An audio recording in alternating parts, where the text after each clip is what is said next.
الحمد لله رب العالمين والصلاة والسلام على أشرف الأنبياء والمرسلين نبينا محمد وعلى آله وصحبه أجمعين أما بعد. Inshallah ta'ala, we have a quick session of revision or recap of last week's lesson bi'idhnillah before the Salah. Then we'll resume after the Salah bi'idhnillah ta'ala. So this book, we said, is the book known as Shurut as-Salah. Yeah, وأركانها واجباتها. We say شروط الصلاة. There's a taqdeer between the word shurut and salah. We said the taqdeer can be anyone? What can the taqdeer be? Those of you that know the Arabic language or know something of the Arabic language. The taqdeer can be it could be lam or fi. Yeah, fi or lam. So you say shurutun lis-salah, conditions for the prayer. Or you say shurutun fi-salah, conditions in the prayer. طيب. Before we start, what does shurut mean? Lughatan. Linguistically, what does shurut mean? Indication. What's your proof? Wa alaykum salam wa rahmatullah. Hat al-dalil. No, we don't accept. What's the proof? It's an indication or a sign. It's a alama. What's the proof? Dictionary? What do you mean? Shurut. The word shurut or shart. Shart, what does it mean in the Arabic language? So we know, generally speaking, it means condition, yeah? But what is the linguistic meaning of it? Is that it's a alama. We mentioned the ayah last week. فَهَلْ يَنْظُرُونَ إِلَّا السَّاعَةَ أَن تَأْتِيَهُمْ بَغْتَةً فَقَدْ جَاءَ أَشْرَاطُهَا. Allah subhanahu wa ta'ala says, do they then await anything other than an hour that it should come upon them suddenly? But some of his indications, أَشْرَاطُهَا, some of his indications have already come. That's the proof that shurut linguistically means, what does it mean, ikhwa? Not allama, it means alama without the shadda, yeah? Alama. And if we say allama, it means a major scholar. طيب. What is the condition of a shart? What is the definition of a shart? What is the definition of a shart? We say a shart. What is a shart? What is a condition? What does it mean by a condition? مراجعة مهم يا إخوة. Okay.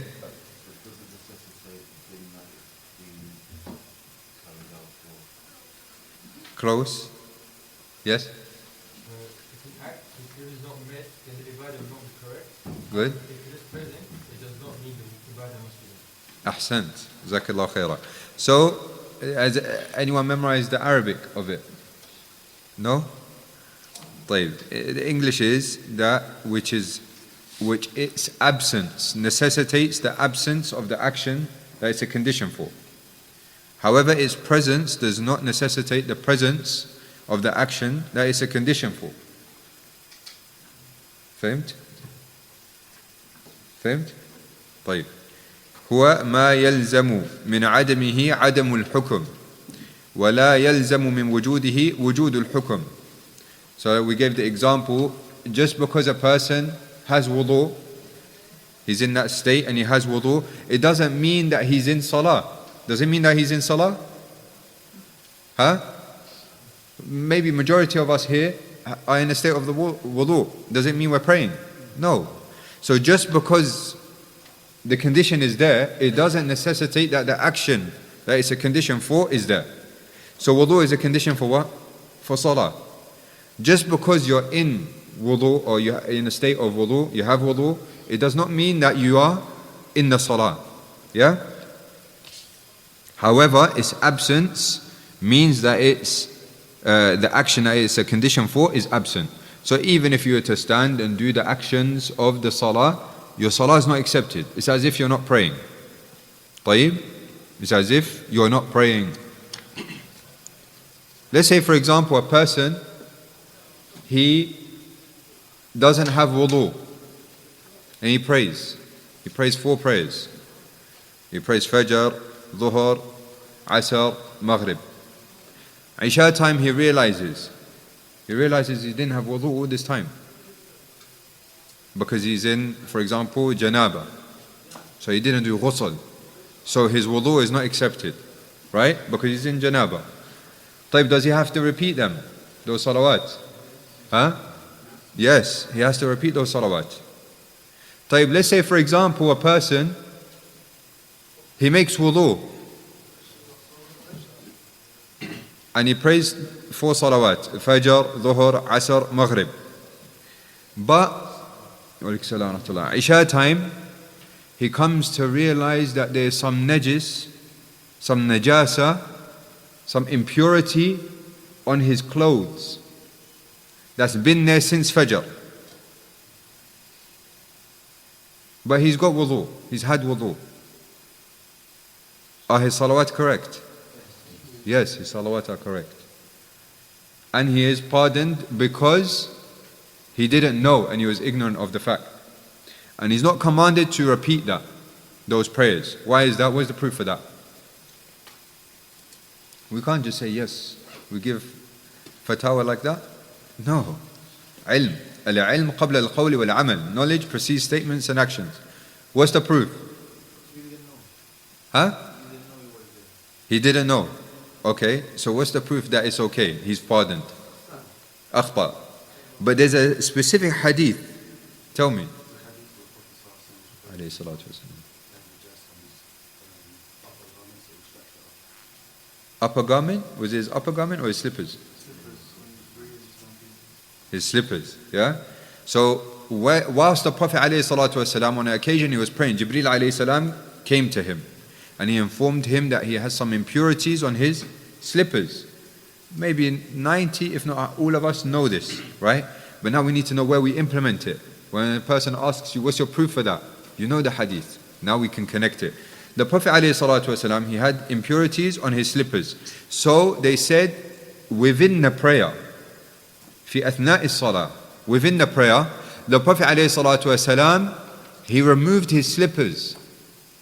He removed his slippers, he took them off. Without coming out of the prayer, without coming out of the pillar, he removed them. The companions saw that the Prophet ﷺ has removed his slippers, so they all removed theirs. Then at the end, the Prophet ﷺ informed the companions that Jibreel ﷺ came to him and informed him that there's impurities on your slippers. So he removed it. What is the point of proof that we're after? Wa alaikum salam wa rahmatullah.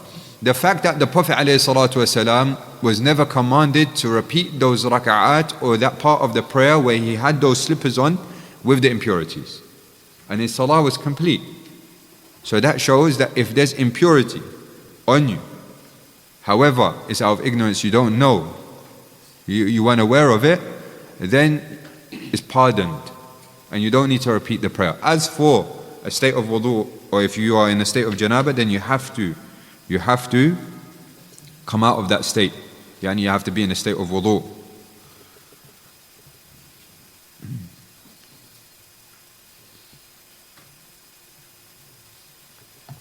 Naam.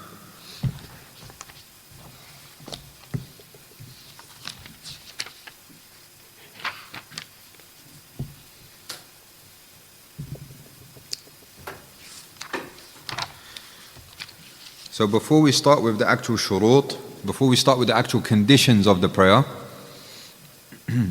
we'll just mention something, and that is the difference between conditions and pillars. What is the difference between the conditions of a prayer and the pillars of a prayer? Because the conditions and the pillars, they have some similarity. However, they have some differences. What are they similar in, and what do they differ in? Assalamu alaikum.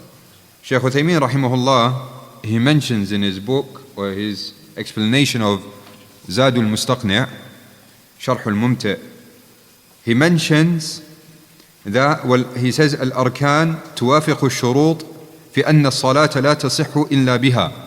He says that the arkan, the pillars, they concur with the conditions from the angle that the salah is not correct except with them, meaning with the conditions and the pillars.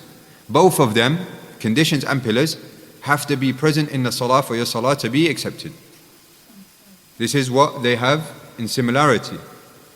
طيب لكن تخالفها فيما يلي.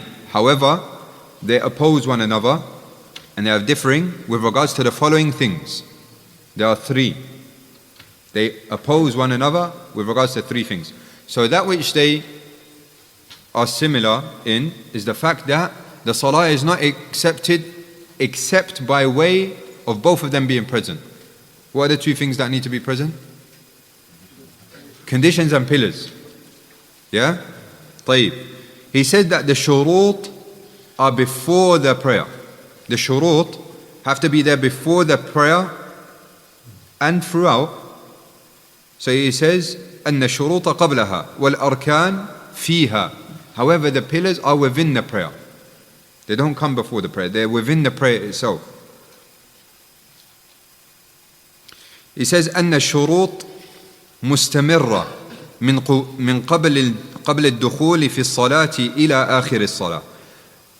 The conditions, they're consistent and they remain throughout the prayer from the beginning up until the end. You have to have all the conditions there.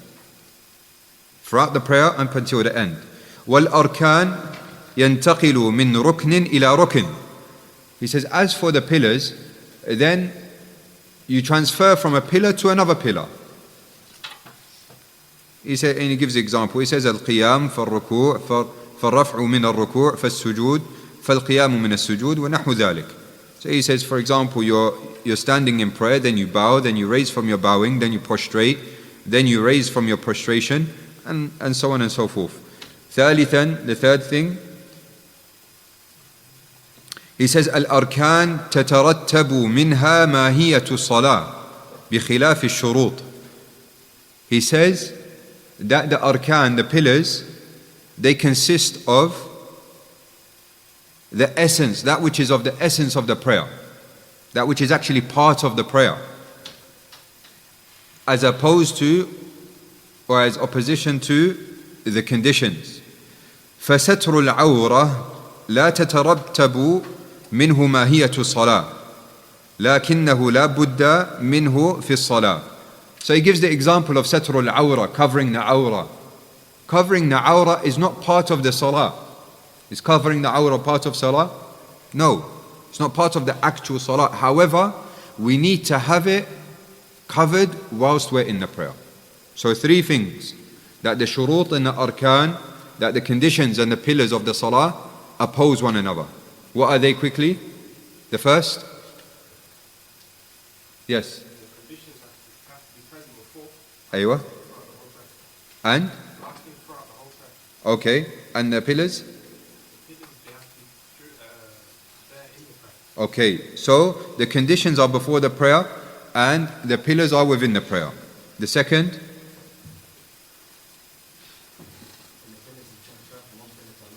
Ahsant. Ahsan, Jazakallah khairah. The conditions, they have to be there throughout the whole prayer. From the beginning, before you enter, and throughout the whole prayer. As for the pillars, you move from one pillar to another. And lastly, the last thing? The pillars consist of the essence of the salah, as opposed to the conditions. The conditions are not part of the actual salah. Inshallah ta'ala, we'll continue after the salah. Barakallahu feekum. So inshallah ta'ala we'll take the conditions for the salah. The conditions for the salah, shurut salah. We said last week, how many conditions does the salah have? 9. طيب. So we're going to mention all 9 now, and then we're going to go into detail bit by bit. طيب. The first of them is al-Islam. Al-Islam. Person has to be Muslim in order for his salah to be accepted. Al-Islam. The second is al-aql.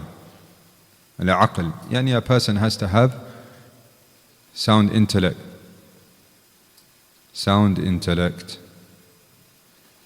That doesn't mean that a person has to be smart. That means a person has to be there mentally.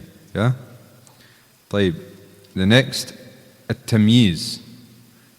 التمييز meaning that the person has to have reached the age of discernment, which the scholars they say is the age of 7 years old.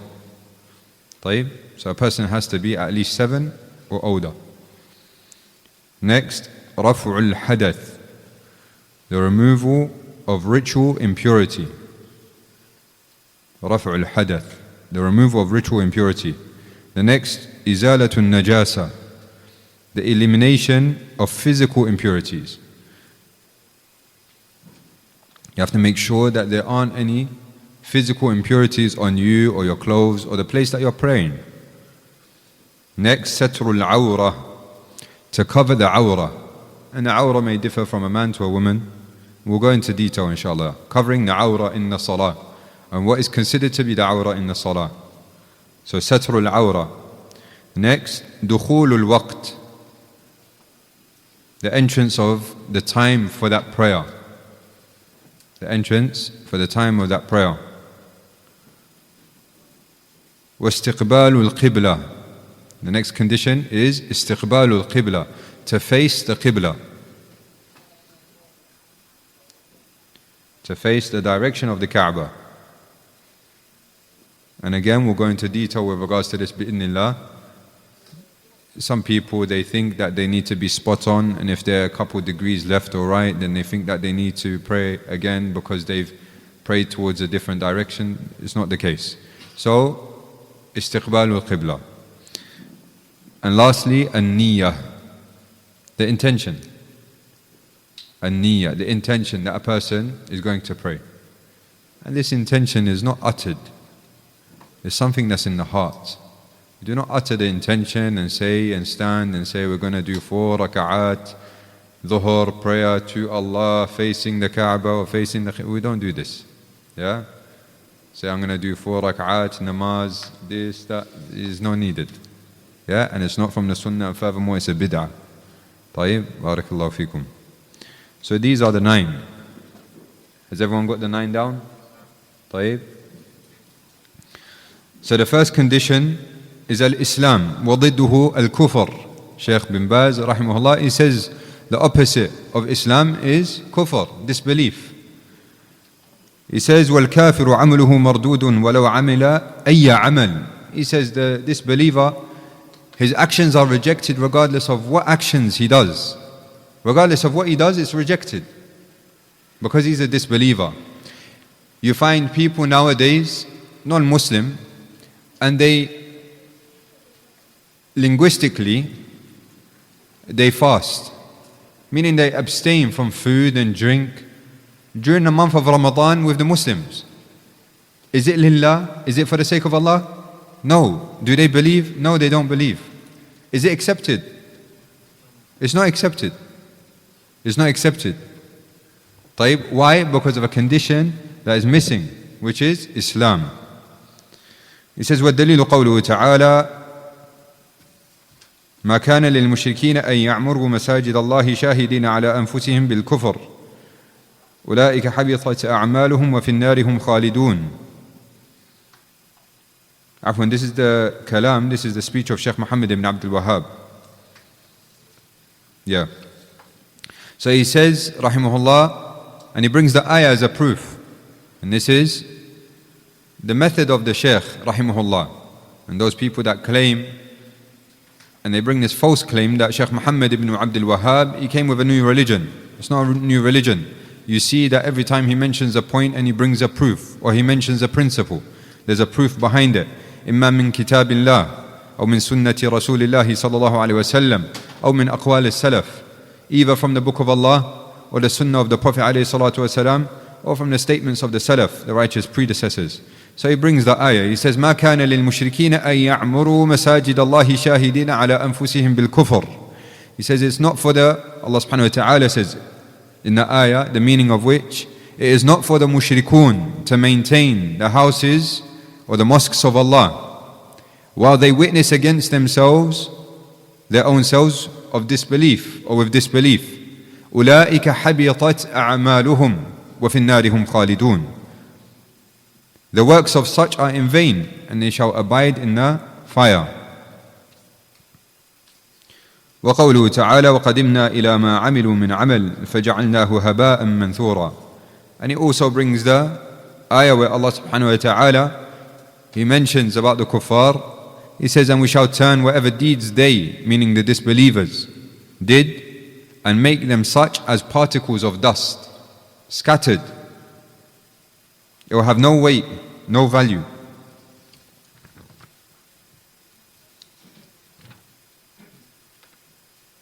Shaykh Abdul Aziz ibn Baz, he mentions with regards to the first condition, al-Islam, he says, من أولها إلى آخرها لا بد أن يكون حين دخوله فيها إلى أن يخرج منها مسلما. He says from the very first moment, when the person, from the beginning until the end, it's a must that the person, when he enters the prayer, up until he exits the prayer, he has to be a Muslim. فإن صلى وهو كافر صلاته غير صحيحة. He says if he prays and he is a disbeliever, وَالْعِيَاذُ بِاللَّهِ, then his salah is not accepted. Then he brings the verse that the Shaykh mentions, رحمه الله, ما كان للمشركين أن يعمروا مساجد الله شاهدين على أنفسهم بالكفر أولئك حبطت أعمالهم وفي النار هم خالدون. Questions? Inshallah, write it down. It's in the book. Books downstairs, inshallah. So he says, وَلِقَوْلِهِ جَلَّ وَعَلَى. And also due to the statement of Allah subhanahu wa ta'ala, وَلَوْ أَشْرَكُوا لَحَبِطَ عَنْهُمْ مَا كَانُوا يَعْمَلُونَ. Allah subhanahu wa ta'ala mentions many prophets.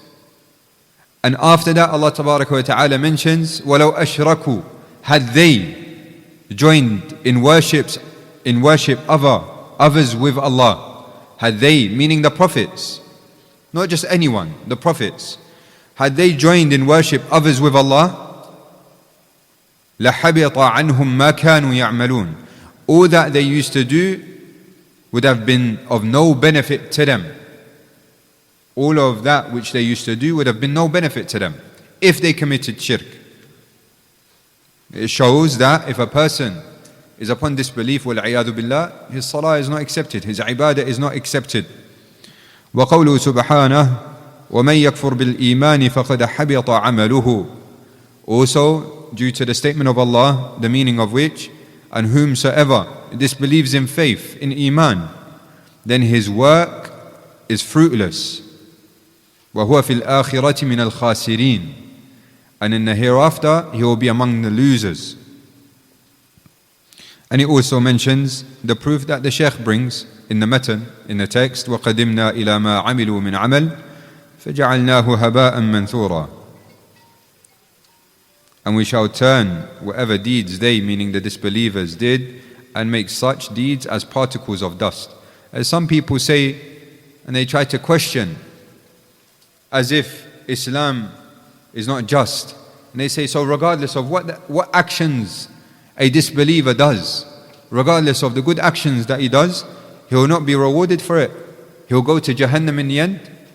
We say, yes, if the person carries on like this and he dies upon kufr, his abode is Jahannam, khalidan fiha, wal-'iyadhu billah.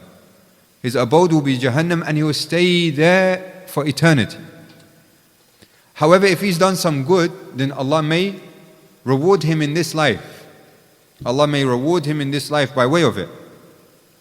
However, he will not receive any reward in the akhirah. He will not be amongst the people of Jannah. And if a person has good in their heart, genuinely, then Allah subhanahu wa ta'ala will allow him to do khair. Yani if a person has good in his heart, Allah subhanahu wa ta'ala will allow him. If a person has illness and diseases, Allah protect us, then Allah will allow him to carry on in his way. And Allah will abandon him. So it's not that Allah subhanahu wa ta'ala wishes for his slaves to die upon kufr. As Allah subhanahu wa ta'ala says, وَلَا يَرْضَى لِعِبَادِهِ الْكُفْرِ. And he is not pleased for his slaves' disbelief. Allah is not pleased that His slaves fall into disbelief. Allah does not want that. Hence why Allah subhanahu wa ta'ala has clarified everything for us. Allah subhanahu wa ta'ala says, مَا فَرَّطْنَا فِي الْكِتَابِ مِنْ شَيْءٍ. We have not left out anything in the book. Everything is clearly explained in Islam. He says, رحمه الله, فَكُلُّ إِنسَانٍ يُحْكَمُ بِكُفْرِهِ صَلَاتُهُ غَيْرُ صَحِيحَةٍ فَلَوْ صَلَّى قبل الدخول في الإسلام لم تصح حتى يدخل في الإسلام. He says everyone that is considered to be a disbeliever, then his salah is not correct, is not accepted. So if he was to pray before entering into Islam, then his salah is not correct and not accepted until he enters into Islam. Those people, some people, they say, yeah, I'm looking into Islam, so they come and they stand with the Muslims and they pray and they say that they get a good feeling and so on and so forth. طيب, but your salah is not accepted. Your salah is not accepted. And a person shouldn't, with regards to these people that are trying to find out about Islam, sometimes people put a non-Muslim and they're trying to give them da'wah and they place them in the middle of the rows. You shouldn't place a non-Muslim in the middle of the rows. You're breaking the rows. The person doesn't have wudu. His salah is not accepted. We need to be mindful of these things.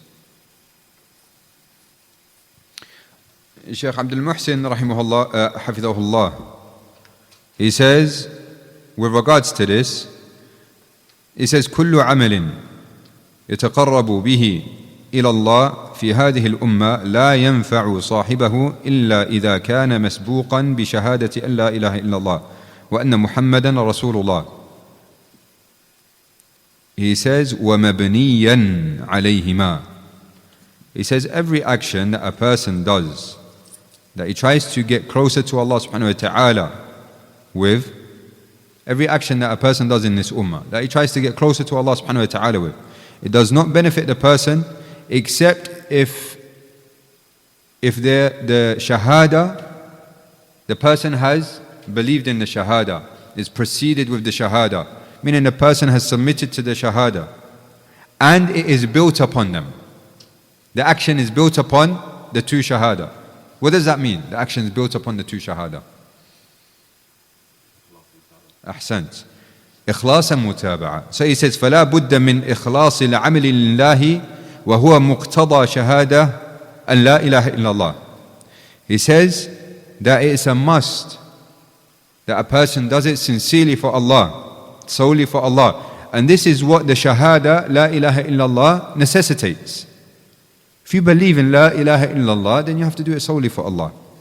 He says وَلَا بُدَّ مِن مُتَابَعَةِ رَسُولِ اللَّهِ صَلَّى اللَّهُ عَلَيْهِ وَسَلَّمَ وَهُوَ مُقْتَضَى شَهَادَةَ أَنَّ مُحَمَّدًا رَسُولُ اللَّهِ صَلَّى اللَّهُ عَلَيْهِ وَسَلَّمَ. He says, and it's a must that we follow the guidance of the Messenger of Allah sallallahu alayhi wasallam, and that is what the shahada anna Muhammadan Rasulullah necessitates. He says وَكُلُّ عَمَلٍ يَعْمَلُهُ الْكُفَّارِ فَإِنَّهُ لَا يَنْفَعُهُ عِنْدَ اللَّهِ عَزَّ وَجَلَّ. He says every action that the disbeliever does, it does not benefit him with Allah. لِفَقْدِهِ شَرْطُ الْإِسْلَامِ, due to the fact that he is lacking that condition of Islam. He is lacking that condition, so it will not benefit him. The second condition we said is al-aql. Al-aql, sound intellect. Shaykh bin Baz rahimahullah,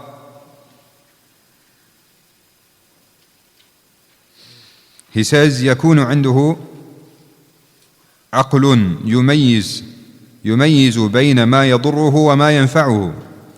He says he has sound intellect, that he is able to distinguish between that which will harm him and that which will benefit him. بين الخير والشر, between good and evil. أما إذا كان مجنونا أو معتوها ما يميز فلا صلاة له. He says, as for if he is mentally ill or he is demented and he cannot differentiate, then he has no salah. The salah is not accepted from him. لقوله صلى الله عليه وسلم رفع القلم عن ثلاثة. The Prophet عليه الصلاة والسلام, he said the pen has been lifted. The pen has been lifted from three types of people. النائم حتى يستيقظ, the one that is asleep until he wakes up. والمجنون حتى يفيق, and the insane person until he gains his sanity. والصغير حتى يبلغ, and the young individual until he reaches the age of puberty.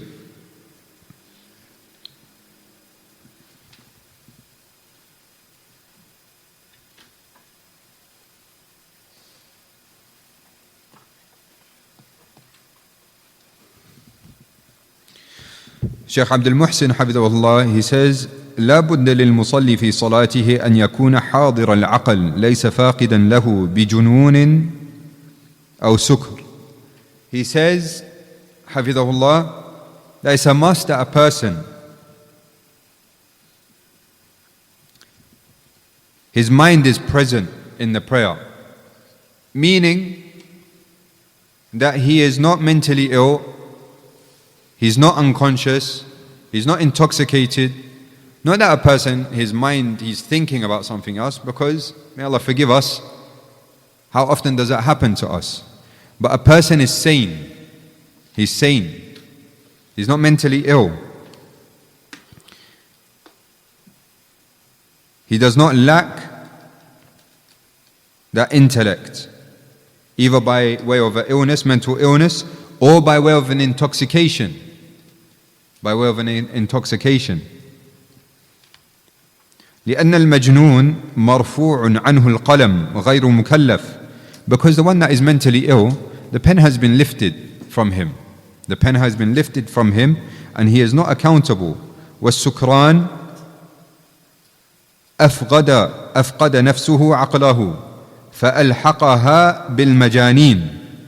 He says, and as for the one that is intoxicated, he has made himself to be amongst those that are considered to be mentally ill, because he has intoxicated himself. So he's mentally not there by way of this intoxication. Is he conscious of what he's doing? A person that is intoxicated, is he conscious of what he's doing? No, he's not conscious of what he's doing. If a person is drunk, he's not conscious of what he's doing, is he? He can't take care of himself if he's drunk, if he's completely intoxicated. So he has caused himself to be considered to be like those that are mentally ill. So he cannot comprehend, and his mind is not present, his intellect is not present in the salah.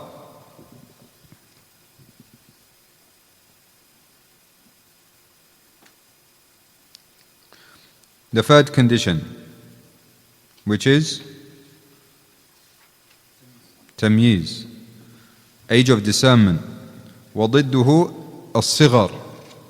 The age of discernment, and that which is opposite to it, is early childhood. وحده 7 سنين. And a person is considered to have reached the age of discernment when he reaches the age of 7 years old. It is quantified by 7 years old. ثم يؤمر بالصلاة. Then he is commanded with the prayer at the age of 7. Yes, at the age of 7. It's not too early. The age of 7, he's commanded with the prayer. لقوله صلى الله عليه وسلم مروا أبناءكم بالصلاة لسبع. The Prophet عليه الصلاة والسلام, the best of mankind, the best of prophets and messengers, the one that would receive revelation from Allah, who created all of us, and He knows what we're capable of. He said, عليه الصلاة والسلام, command your children to pray at the age of 7. وَاضْرِبُوهُمْ عَلَيْهَا لِعَشَرٍ. and follow them up and discipline them and beat them, يعني discipline them with a slight beating if needed at the age of 10. It's not beating meaning like the child comes out and it's like he's been to UFC. Yeah? Allah al-Musta'an, people nowadays,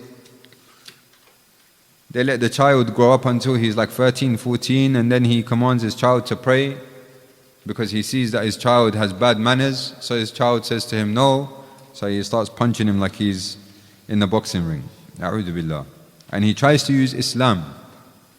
He tries to use Islam as an excuse. The scholars, they say the beating, يعني this word in this terminology, beating, has a connotation. And that connotation is that a person imagines someone getting actually like hurt bad. But the scholars, they mention that the darb, what does it mean by the darb? It means a hitting that doesn't show up on the skin. It's a tap. The child feels like he's done something. I've stepped out of line because this is not normal.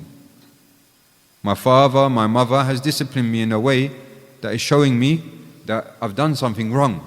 And Shaykh Abdullah al-Bukhari, hafidahullah, he mentions, he says, the children can identify whether you are beating them or you are hitting them or disciplining them due to your own personal reasons, because you haven't listened to me, or if you're disciplining them because of hudud, because of boundaries of Allah, because of the sharia of Allah.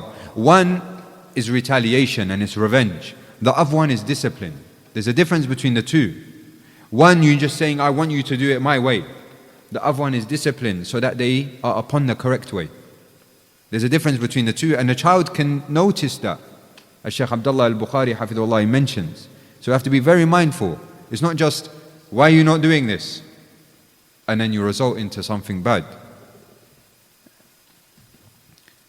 And as Shaykh Salih al-Fawzan, hafidhullah, he says, yes, this discipline of hitting is something that is in Islam. And it's from this Western society and mentality that people say, no, you should not touch children at all. You should not touch children at all. The Prophet ﷺ, on an occasion when he was praying, can't remember who it was right now, one of the companions, he came to his left, the Prophet ﷺ grabbed him by his ear and took him around him to his right. Ibn Abbas, he says Ibn Abbas, we'll check it inshallah. Radiallahu anhuma. I believe, inshallah. طيب. So, nowadays if you were to pull the child by his ear, what would people say? Huh? Child abuse, maybe even something else, wallahu al-musta'an. So, this tarbiyah, this cultivation is in Islam. We're going to say, yes, this cultivation is in Islam. Do we turn around and hit our children? That's something else. But you don't reject it. You don't reject what is legislated in the religion. It's not for any Muslim to reject that which is in the religion and is legislated from Allah, or that which we have been told about from the Prophet ﷺ. Nothing whatsoever. It's not for us. If we are weak, then that's something. It's not for us to say that no, smoking is not haram because the Prophet ﷺ didn't mention about smoking. Just because you are weak, do not make excuses and try to change the religion. The Prophet ﷺ, he prohibited us to harm ourselves. You're harming yourself, you're harming others, you're wasting money. Furthermore, some of the scholars, they say smoking is worse than drinking, because if you smoke, then you're also affecting those people by your second-hand smoke. As for drinking, then you're only affecting yourself. Not to say that one is better than the other. What my point is, we should not try to justify our actions just because we are weak. Who are we? This is what Islam calls to, and we submit. If we have shortcomings, khalas, admit that you have shortcomings. It's better for you in front of Allah.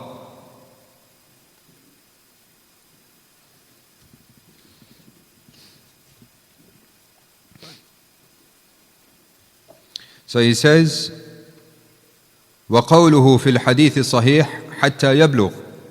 He says, and his statement عليه الصلاة والسلام in the authentic hadith, حَتَّى يَبْلُغ, meaning until the child reaches the age of puberty.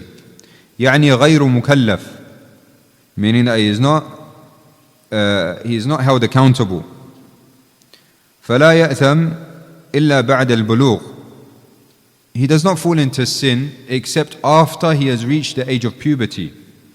However, لكن يؤمر بها قبل ذلك تمهيدا وتنبيها على الصلاة حتى إذا بلغ فإذا هو قد اعتاد وتمرن عليها. He says, so he's not sinful, the child is not sinful if he does not pray before the age of puberty. However, he is commanded with this. Why is he commanded with this, ikhwah? It's very important. It's very, very important. Why is he commanded with this? It's not just, yes, pray if you want. If you don't want to pray, it's okay. No, command him. Follow him up. Follow her up. Why? So that it prepares them. It prepares them and it stresses the importance of the prayer. The prayer. The first thing that you're going to be asked about Yawm al-Qiyamah from your actions. The prayer, which is the pillar of Islam. The prayer, which was legislated when the Prophet ﷺ went to the heavens. This is the prayer. The prayer that if a person leaves it off, he falls into kufr. This is the prayer. Command the children to pray as a preparation and to stress the importance of the prayer. So that if he reaches, or when he reaches the age of puberty, he has already become accustomed to the prayer. It's not difficult, it's not a burden for him. And it reminds me of a story that Sheikh Salim Bamihriz, Hafidahullah, he mentioned. He said, a father called me once and he was complaining about his child. He said, my child is not praying and he's not listening to me and I'm commanding him to pray. He said, how old is he? He said, over 20, 25 or so. He said, Tayyib. So, how about when did he start praying? When he was 15, was he praying? He said, no, he was young then. He said, okay, what about 19? He said, no, he was young. Tayyib, if he was young then why all of a sudden you got a problem with him not praying when he's 20? The problem is the fact that you did not get him accustomed to praying. So when he's picked up all these bad habits and he is lazy with regards to the prayer, and it hasn't been instilled in him that this is the right of Allah Tabaraka wa Ta'ala and it's for your benefit. How? You are breathing every day. You are living every day. You have blessings every day. Be grateful to your Lord. You don't nurture your child upon this. How do you expect him after 20 odd years to have that within him? Except that Allah subhanahu wa ta'ala blesses him. That's why it's upon us, ya ikhwani. We have to stress this for our children. How many of us, even adults, even those that have reached the age of puberty and in secondary school or college or uni, they're fearful, or they think my workplace will sack me, or I'll lose my job if I pray, especially in the winter because the salawat are close. Can I do this? Can I do that? I remember asking Shaykh Arafat, Hafidahullah, with regards to some brothers that they would have concern or they would have difficulty with regards to getting Jum'ah off, Fridays off, so that they can attend the khutbah. May Allah make us free from being in need of the people. Shaykh Arafat turned around and he said, Wallahi, there's no barakah in these kind of jobs. Wallahi, there's no barakah in these kind of jobs if you cannot pray Jum'ah and you're considering to leave off Jum'ah just because of your work. There's no barakah in that. How? You're leaving off the right of Allah, yet it's Allah that is providing for you. Inna Allah huwa ar-razzaq. Allah is the one that is Allah is the provider. There's not fulan that has been placed there to give you a job. No, Allah has placed him there. This guy is just a means. Fear Allah. وَمَن يَتَّقِ اللَّهَ يَجْعَلْ لَهُ مَخْرَجًا. And whomsoever fears Allah and has taqwa of Allah, Allah will make a way out for him. What does Allah say after that? وَيَرْزُقُهُ مِنْ حَيْثُ لَا يَحْتَسِبُ. And He will provide for him from avenues that he did not even anticipate. This is part of thinking good of Allah tabaraka wa ta'ala. But when we think bad of Allah, وَالْعِيَاذُ بِاللَّهِ, we start to have shak, we start to have doubts.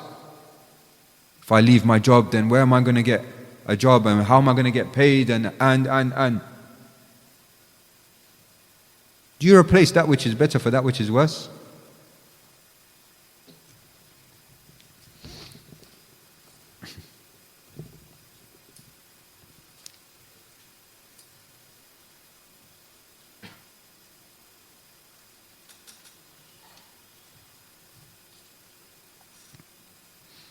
Then the Shaykh goes on, rahimahullah, to the next condition, which is, is it إزالة النجاسة or رفع الحدث? رفع الحدث. طيب. So رفع الحدث, the person, he has to remove the ritual impurity. He says كذلك كونه يطهر من الحدثين الأكبر والأصغر لا بد أن يكون على طهارة لقوله صلى الله عليه وسلم لا تقبل صلاة بغير طهور. He says that a person needs to be, he needs to have ritual purity, ritual purification, and he needs to be in a state of tahara, purification, and free from the major and minor impurities. Due to the statement of the Prophet ﷺ, the prayer is not accepted without ritual purity.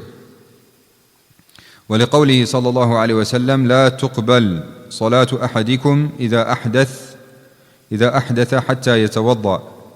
Prophet ﷺ, he said, your prayers are not accepted if one of you breaks wind until he performs wudu. الأمر برفع الحدث بالماء عند وجوده أو التيمم عند عدم الماء أو العجز عنه. He says that the command with regards to removing the ritual impurity with water, when water is available, or with tayammum, yani with the earth, when water is not available, or a person has the inability to use water. However, the ulama, now this is fiqh. Now we're not going to go into all the ikhtilafat and say that there's mukhtalif, هذه المسألة مختلف فيها, this mas'ala, this topic, there's ikhtilaf in it, and this topic there's ikhtilaf in it, and this topic there's ikhtilaf in it, because we're going to end up doing that every point of the way. However, there are some points that we will mention, insha'Allah, just to bring clarity, and also perhaps some of the scholars have said that it's a stronger point. And from that is that a person can use, for example, we'll come to it later, a person can use istijmar even if water is present. So a person can use, akramakumullah, the tissue when he relieves himself, when he goes to the bathroom, even if there is tissue, even if there is water, afwan. Even if water is present, you can. Is it accepted? It's accepted as long as the impurities have been cleaned. Is it better? Some of the scholars, they say it's better to use water. طيب. Why am I mentioning this point? Clearly we're not in the land of the Muslims. So when you go to a service station, what happens? You have to take a bottle of water, sometimes these things aren't accessible. So you have tissue, and in this religion there's ease. So you can use the tissue to clean yourself as long as it's clean. However, with istijmar, the condition has to be 3 at least. 3 tissues at least. Yeah? And inshallah we'll get to that later on. Bi'idhnillah. طيب. Here the Shaykh mentions أو التيمم عند عدم الماء. That a person performs tayammum when water isn't present. Now, is it sufficient to say that if water isn't present, then tayammum will purify you in totality? Is it sufficient to say that? Can the tayammum purify you in totality? Huh? What's the proof? طيب. Allah subhanahu wa ta'ala mentions in Surah Ma'idah, فَلَمْ تَجِدُوا مَاءً فَتَيَمَّمُوا صَعِيدًا طَيِّبًا فَامْسَحُوا بِوُجُوهِكُمْ وَأَيْدِيكُمْ مِنْ مَا يُرِيدُ اللَّهُ لِيَجْعَلَ عَلَيْكُمْ مِنْ حَرَجٍ وَلَكِنْ يُرِيدُ لِيُطَهِّرَكُمْ. Allah subhanahu wa ta'ala says, and if you find no water, then perform tayammum. With clean earth, rub your faces and your hands. Yani with that earth that you get, rub your faces and your hands. Allah does not want to place difficulty upon you, but He wants to purify you. He wants to purify you. So that's the illah. That's the point. Tayammum, what can it do? لِيُطَهِّرَكُمْ. So it will purify you. This is a proof. And also, the Prophet ﷺ, he said in the hadith of Jabir ibn Abdullah, that the Prophet ﷺ, he said, جُعِلَتْ لِيَ الْأَرْضُ مَسْجِدًا وَطَهُورًا. He said ﷺ, that the earth has been made for me a place of prostration, yani a place that I can pray, masjidan. Because the word masjid, they say, is taken from the word sujood, because you prostrate there. وَطَهُورًا, and a means of purification. And a means of purification. So that is a proof in of itself that the earth, it will purify you. It will purify you. طيب, some scholars, they say, what about if a person, he doesn't have water, so he has to make tayammum, right? Okay. So he's in a state of tahara. Let's say, for example, all of a sudden there is water present. Has his wudu or his state of tahara, purification, automatically been nullified? Why? But we said that water, you use tayammum only if, everyone get a quick answer, no. Water, if it's not present, then you do tayammum. Now water is present. Huh? But now the water is present, so why do you have the excuse?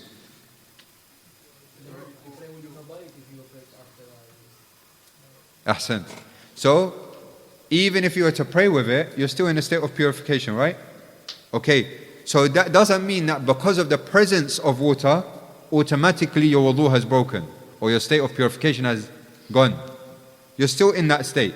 Because when you made tayammum, you had a legitimate excuse and a reason for it. And you fulfilled that, and that's why it still stands. However, thereon after that, if you had to make wudu and water is present, you cannot perform tayammum if you don't have a legitimate excuse. Then the Shaykh goes on, rahimahullah, because of the fact that he mentions raf'ul hadath, to remove the ritual impurity, he goes on to the conditions of wudu, which is munasib. He goes on to the conditions of wudu, and he says that they are 10. Shaykh Muhammad ibn Abdul Wahhab, he says that they are 10.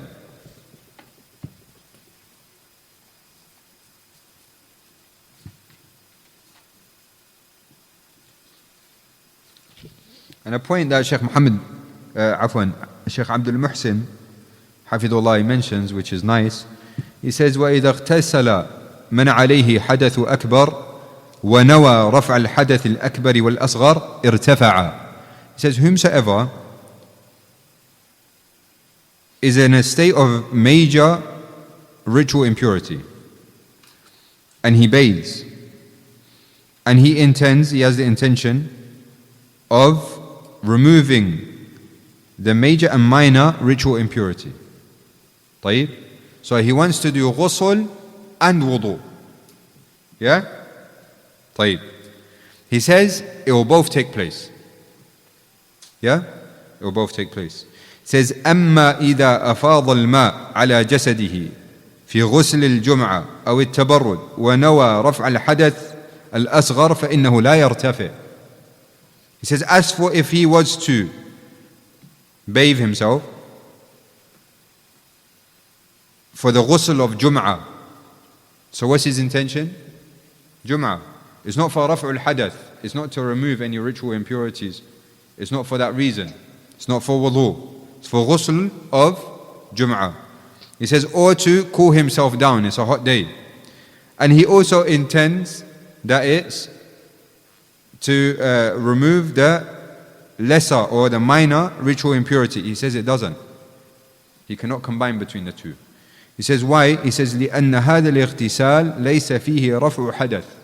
Because this bathing that he originally and initially wanted to do, which was ghusl al-jum'ah or tabarrud, it doesn't have within it raf'ul hadath. It doesn't have within it removing the ritual impurity, even if the ritual impurity has been removed. But he can't combine it between the two. Understood? Barakallahu feekum. So a person, he goes into the shower. Yeah, and he's in a state of janaba, he wants to make wudu, he wants to make ghusl. He can do that. If a person, he can't combine between the ghusl of Jum'ah and coming out of janaba. Some of the scholars, they say you can't. You can't combine between the two. Because ghusl al-Jum'ah is something else. It's not for raf'ul hadath. Some scholars say yes, if you want to get the both. Yani you have to come out of the major impurity and you want to get the reward of ghusl al-Jum'ah, yeah. Oh, yeah. The person must have minor impurity and makes a ghusl without then also remove the minor impurity, it's just for that intention. Yeah, that's what he mentions here. But then obviously, wudu has conditions and it has furud, it has pillars. For example, that has to be done in a certain order, in a tartib. So it's not that a person just goes there, puts the water and says, khalas, I got wudu. No. Yeah? Inshallah, we'll cover these points. He says, وَشُرُوطُ الْوُضُوء عَشَرًا. So he says that the shuruط al-wudu are 10. I'll mention the 10, and inshallah ta'ala, we'll go into detail next week. He says, al-Islam, wal-aql, wal-tamyiz. The same three. And this, just to mention, in some books of fiqh, these three aren't mentioned. Al-Islam, wal-aql, wal-tamyiz. Why? Because the scholars, they say, is ma'roof, is known. Because no act of worship is accepted without these three: Islam, aql, and tamyiz. Everyone has to be a Muslim, they have to have sound intellect, and they have to be at the age of discernment, except for which act of worship? Does anyone know? Except for zakat. Except for zakah, then it can be taken from the person that is mentally ill, if he has reached that threshold, or the young person that hasn't reached the age of puberty. Upon the correct and most correct position, as Shaykh Uthaymeen rahimahullah mentions, zakat can be taken from the young, and it's his money. So he has to give zakat because he has reached that threshold. Or the majnoon, if he has that money. You're not stealing from him, it's a right of his that he gives. Yeah, because it's upon him. So these three conditions are with regards to every single act of worship. What three conditions, ikhwah? Islam, aql, and tamyiz. طيب? So Islam, aql, tamyiz. Also, so that's three. Then you have niyyah, intention. And then you have واستصحاب حكمها بأن لا ينوي قطعها حتى تتم الطهارة that the intention is maintained throughout the wudu, and he does not intend to cut the wudu or to stop the intention until he completes the purification, يعني the act of purification. وانقطاع موجب, and the absence of anything that necessitates wudu. The absence of anything that necessitates wudu. What necessitates wudu? Akramakum Allah, if you go to the bathroom, that has to stop. Yeah? Has to have انقطاع. طيب. واستنجاء أو استجمار قبله. استنجاء أو استجمار. To clean yourself with water or a lawful object in Islam before the wudu. He says طهورية ماء. And some scholars, they differ between these two. Some consider it as one, and some scholars differ. They say it's two different ones. Shaykh Abdul Muhsin, he mentions that it's one. Yeah, so طهورية ماء وإباحته. So that the water is permissible, the permissibility, yani the water is permissible in of itself, and it's purifying. The water itself is also purifying. Yeah? What does this mean? We'll go into it inshallah. Yeah? What does it mean by the water is purifying? What does it mean by it's permissible? We'll go into it bi'idhnillah with more detail.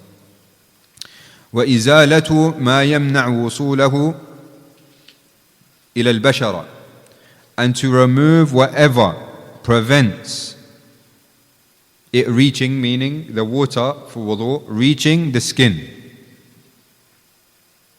Whatever prevents water from reaching the skin, reaching those parts that you're meant to wash in wudu, you have to remove it. And this applies to men and women. As we're aware, more so, yani, the women will fall into this, and they need to be very mindful. When they wear nail varnish, when they wear makeup, when they wear these things, they have to be very, very mindful that the water can penetrate and reach the skin in time. Not just penetrate, not that it's left there for half an hour. Because people nowadays, they label something is marketing for them. They label and they say halal. كيف halal? من أي ناحية? How is it halal?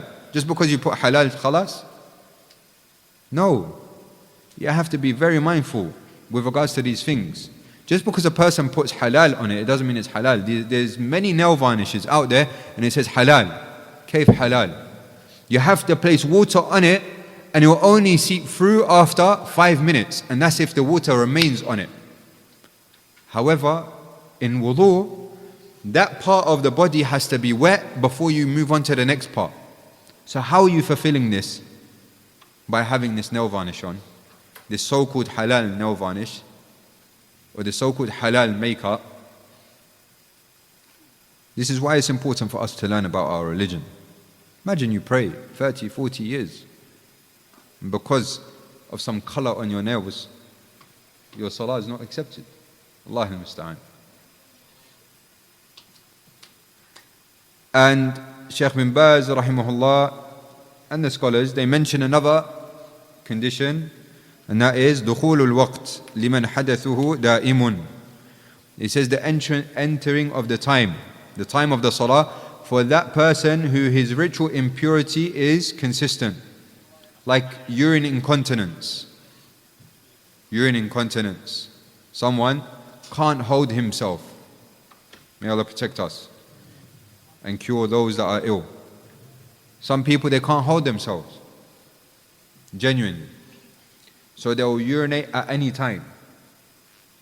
For this person, or women that have irregular bleeding, any time.